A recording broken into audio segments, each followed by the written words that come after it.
Kisah pada hari ini berkisarkan seorang wanita yang pernah terlanjur sehingga melahirkan anak luar nikah. Dan daripada anak itu sebesar penumbuk sahaja, sehinggalah anak itu dewasa, lelaki yang mengandungkan wanita tersebut tidak pernah ambil peduli sekalipun tentang anak lelaki tersebut. Dan rahsia hubungan antara ibu dengan anak lelaki tersebut telah dirahsiakan oleh ibu ini selama 23 tahun daripada anak dia.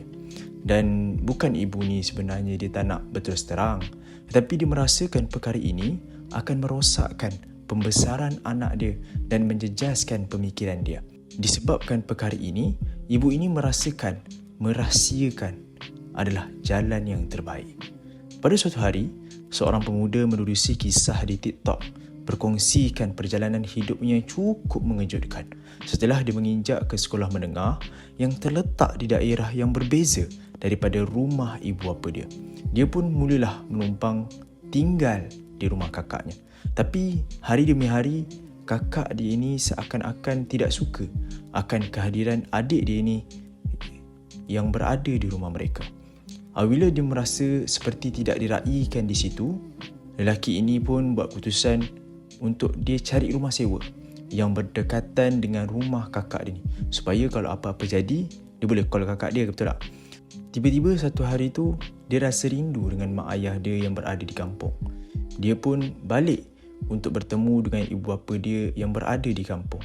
Kehidupan ibu bapa dia ni memang agak senang, sampaikan ibu bapa dia ni ada pekerja untuk uruskan hal keluarga dia ni.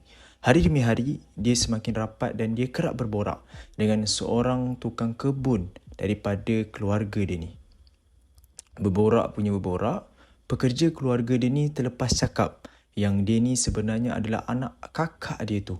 Dan ibu bapa yang sebenar dia ni sekarang ni adalah nenek dan atuk dia. Pada mulanya, dia tidak mempercayainya. Yelah, dia merasakan itu hanyalah gurauan semata-mata.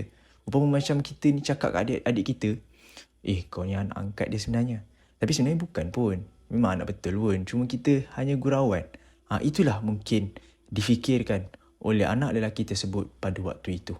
Disebabkan dia ingin tahu lebih dalam tentang perkara ini, dia pun tanyalah kepada setiap pekerja ibu bapa dia ni yang berada di rumah tu.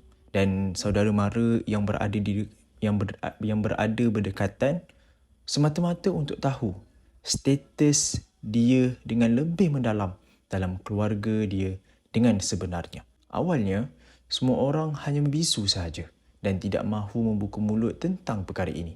Lama-kelamaan, salah seorang saudara dia buka mulut dan menceritakan rahsia yang sudah lama tersimpan. Perkara ini betul-betul membuat lelaki ini depression dan murung yang begitu lama. Satu hari dia beranikan diri untuk keluar daripada depression dia ini dan mencari ayah kandung dia yang sepanjang hidup dia ni tidak pernah ingin bertemu dengannya. Selidik punya selidik, kaji punya kaji. Akhirnya dia dapat tahu yang ayah kandung dia ni sudah mempunyai keluarga dan anak sendiri. Suatu hari lelaki ini dikejutkan dengan sebuah DM daripada salah seorang anak ayah kandung dia sendiri. Mereka pun salinglah berbalas mesej. Boleh dikatakan panjang jugalah perbualan mesej antara mereka. Pengakhiran perbualan itu, anak lelaki ini telah membuat satu permintaan di mana lelaki ini ataupun anak lelaki ini mahu jumpa ayah dia walaupun dalam tempoh yang singkat. Namun, tidak lama selepas conversation ini berakhir, pemilik akaun ini telah blok lelaki ini tanpa sebarang alasan. Sehingga ke hari ini, komunikasi antara mereka tidak wujud lagi. Jauh di sudut hati, lelaki ini merasakan kehidupan dia sangat sunyi. Dan dia merasakan ibu bapa dia yang sebenar tidak peduli langsung akan kewujudan dia atas muka bumi ini.